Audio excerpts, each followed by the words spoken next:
Well, there are awful stories and images coming out of Israel and Gaza, and we're going to talk about them now with a psychologist, Dr. Anna Colton. Anna, there are lots of people in London with relatives and friends on both sides of this conflict who are going to be having a really tough time right now, aren't they? Absolutely. It's incredibly distressing.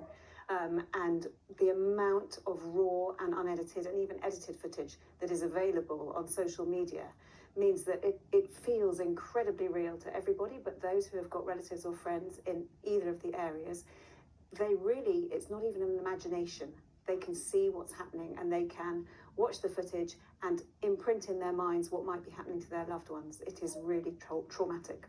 And people will, for obvious reasons, have a compulsion to look at social media, won't they? Because they'll be desperate to know what's going on. But that can be really dangerous, can't it? It can be really dangerous, and it can lead to something that we call secondary trauma, whereby just watching the footage or hearing the footage, because hearing it can be more distressing than the visual images. So watching or hearing a first-hand account of something deeply traumatic can be traumatizing. And the images or the sounds that you see can almost imprint into your brain, and you can develop, nightmares. You can find yourself replaying it, being unable to sleep, feeling very anxious, frightened, low in mood. And it is very harmful. And when you connect the sights and sounds that you've just described on social media to the experience of having somebody you love in Gaza or in a kibbutz or in Ashdod or Ashkelon or any of these places, that's really harmful, right? It's psychologically very harmful. It's bad enough to know this is going on, but to almost be able to watch it and imagine it being your loved one, because there is so much footage there, is really traumatizing.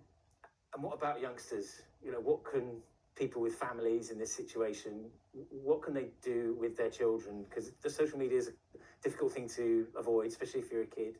What can people do with their children to help them through this? So you can't really ban your child. That's not going to work. It's about how you talk to them, whether you can watch with them. If you can spend more time engaged in activity with your child, of course, they will be less likely to be on their phone during that time. So that's a great strategy as well. But watching it with them, talking it through with them, and it depends on the age, right? Because the information that we want to give our children varies and needs to be age appropriate. So with a really young child who may not be watching social media, they may still have questions. And then the information needs to be really simple. There's fighting, but you're safe here. That's enough for really young kids. But as they get older, of course, they'll need more information. They'll ask more questions. There'll be lots of talk in school and they'll see on social media. And then you need to really kind of come alongside them, be curious about what they're seeing, be curious about the sources that they're taking their information from, and really help them understand what's going on at an age-appropriate level, and think about how they can protect their mental health and well-being and limit their social media watching. Anna, it's a really horrible time, but your advice is really useful. Thanks for coming in to give it to us. Dr. Anna Colton, thank you very much.